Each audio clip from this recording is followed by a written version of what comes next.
¿Cómo falsificó beneficios que nadie verificó? Dicen que el dinero mueve al mundo, pero a veces también lo engaña. Y pocas historias ilustran mejor esa idea que la de Enron, la empresa que llegó a ser símbolo de innovación, éxito y poder, hasta que se descubrió que todo era una gran mentira. Durante años, su valor en la bolsa se disparó mientras sus ejecutivos prometían que estaban transformando la energía mundial. En realidad, lo que transformaban eran los números. Este es el caso del timador corporativo que logró vender acciones falsas sin que nadie, ni bancos, ni auditores, ni el propio gobierno, lo notara a tiempo. Una historia sobre cómo se pueden falsificar beneficios, y peor aún, cómo todos los que debían verificarlo miraron hacia otro lado.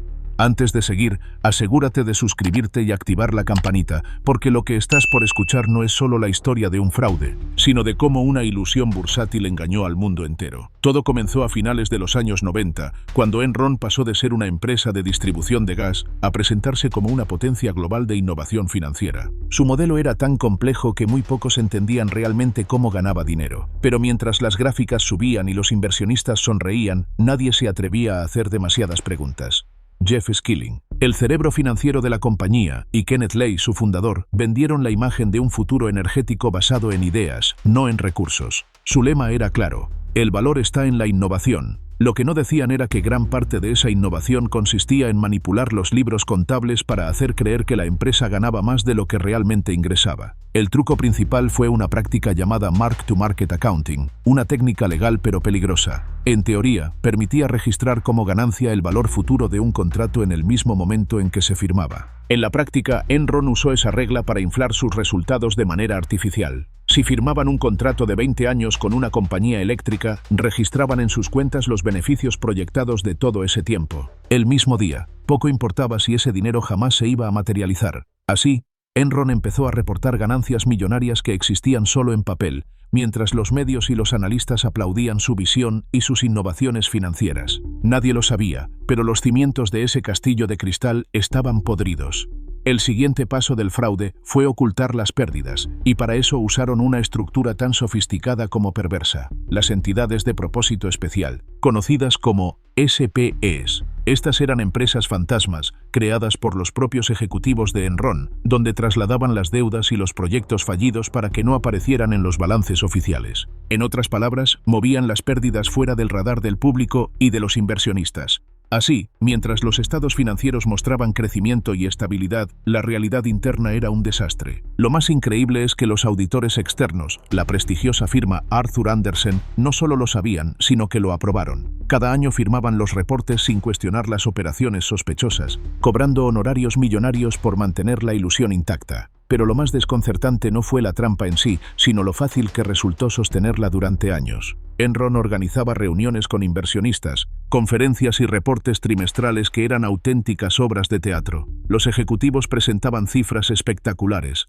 hablaban de expansión global y nuevos mercados, mientras la prensa financiera los aclamaba como los magos de Houston. Incluso empleados de nivel medio creían que trabajaban en la empresa del futuro. Muchos invirtieron sus ahorros en acciones de Enron convencidos de que estaban asegurando su jubilación. Nadie imaginaba que su propio trabajo, sus horas y su lealtad estaban alimentando una farsa. El momento más brillante y más falso de Enron llegó cuando la compañía fue nombrada por la revista Fortune como la empresa más innovadora de Estados Unidos durante 6 años consecutivos. Los ejecutivos se paseaban en jets privados, daban conferencias sobre liderazgo y hablaban de la nueva economía del conocimiento. En los papeles, Enron parecía invencible. En los pasillos, sin embargo, algunos empleados empezaban a notar inconsistencias. Proyectos que se reportaban como rentables pero que nunca producían ingresos reales, y oficinas que operaban más como laboratorios de manipulación contable que como centros de negocio. Fue ahí donde empezó a surgir la pregunta que derrumbaría todo. ¿De dónde sale realmente el dinero? La respuesta era brutal. Enron no generaba ganancias reales, sino que reciclaba dinero a través de operaciones cruzadas entre sus propias filiales.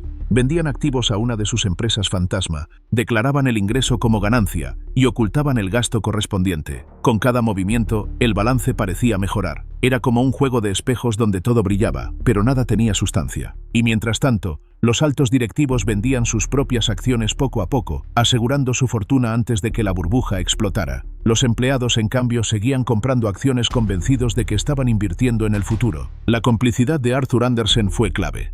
La firma auditora, una de las más grandes del mundo, tenía una relación tan estrecha con Enron que su independencia se volvió una ilusión. No solo revisaban sus cuentas, sino que también cobraban por asesorías internas, lo que los convertía en juez y parte del mismo sistema. Cuando algunos contadores advirtieron irregularidades, fueron ignorados o apartados. Andersen terminó destruyendo miles de documentos cuando las autoridades empezaron a investigar, lo que más tarde sería usado como prueba de encubrimiento. Lo que comenzó como una auditoría terminó siendo una coartada profesional. El escándalo se destapó finalmente en 2001, cuando un analista financiero de Wall Street hizo la pregunta que nadie se había atrevido a formular: ¿cómo puede una empresa generar tanto valor sin mostrar flujo de efectivo real? A partir de ahí, el castillo de mentiras empezó a derrumbarse. Las acciones se desplomaron, los empleados perdieron sus ahorros y los inversionistas descubrieron que el negocio del siglo no era más que una estafa monumental. En pocas semanas, Enron pasó de ser una empresa valorada en más de $60.000 millones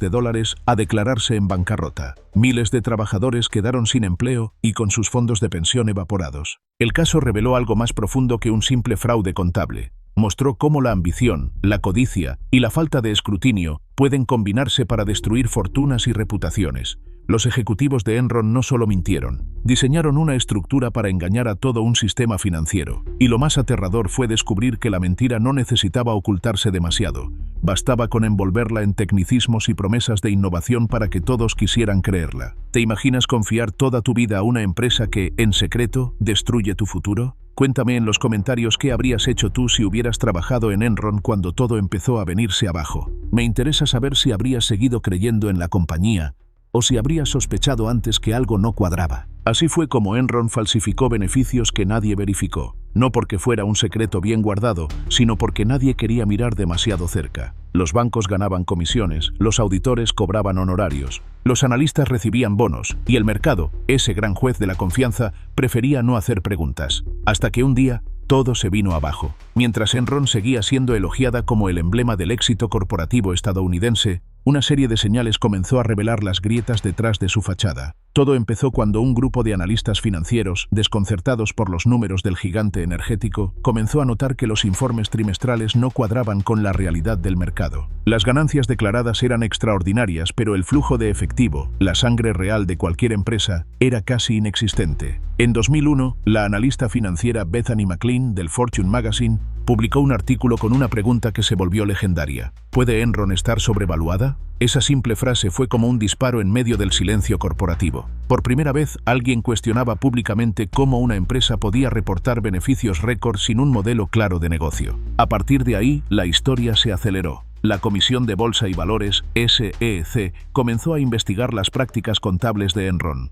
Lo que encontraron fue un entramado tan complejo que parecía diseñado para confundir a cualquiera. Cientos de entidades de propósito especial, o SEPs, que escondían deudas masivas mientras inflaban los ingresos aparentes. Estas estructuras, creadas por el propio CFO Andrew Fastow, funcionaban como espejos que reflejaban solo lo que la empresa quería que el público viera. A finales de 2001, la verdad explotó. En cuestión de semanas, Enron pasó de ser una compañía valorada en más de $60.000 millones a declararse en bancarrota. Miles de empleados perdieron sus ahorros, sus pensiones y sus empleos de la noche a la mañana. Muchos tenían invertido su fondo de retiro en acciones de la propia empresa, alentados por sus superiores, convencidos de que trabajaban en una compañía invencible. Las imágenes de los empleados abandonando el edificio central de Enron en Houston con cajas de cartón se convirtieron en un símbolo de la decadencia corporativa. Era el fin de un mito. Y con él también caía una de las firmas de auditoría más prestigiosas del mundo, Arthur Andersen. La firma había certificado los informes financieros falsos de Enron durante años, pese a tener evidencia interna de irregularidades.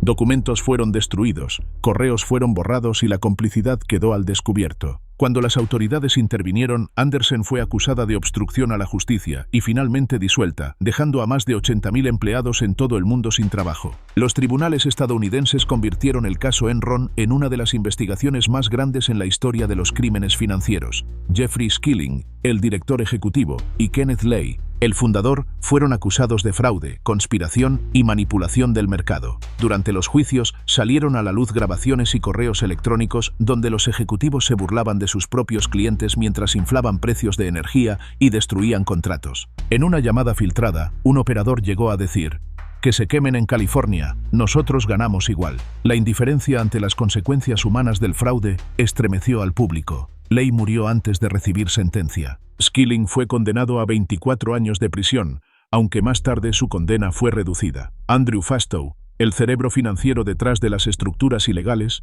también fue encarcelado y, tras su liberación, se convirtió en conferencista sobre ética corporativa. La ironía era brutal. Los mismos hombres que diseñaron el fraude terminaron dando charlas sobre cómo no repetirlo. El colapso de Enron no solo destruyó una compañía, reescribió por completo las reglas de la contabilidad moderna. En 2002, el Congreso de Estados Unidos aprobó la ley Sarbanes-Oxley, una de las reformas financieras más estrictas en la historia del país. Esta ley estableció controles más rigurosos sobre la auditoría, la transparencia contable y la responsabilidad personal de los ejecutivos. Desde entonces, ningún director general ni financiero puede alegar ignorancia sobre los reportes que firma. Si el balance miente, el castigo es directo. El escándalo también impulsó una transformación cultural en el mundo corporativo, introduciendo la figura del Compliance Officer, el encargado de garantizar que las empresas cumplan con las normas éticas y legales. Pero más allá de las leyes, el caso Enron cambió la percepción pública sobre el poder de las grandes corporaciones.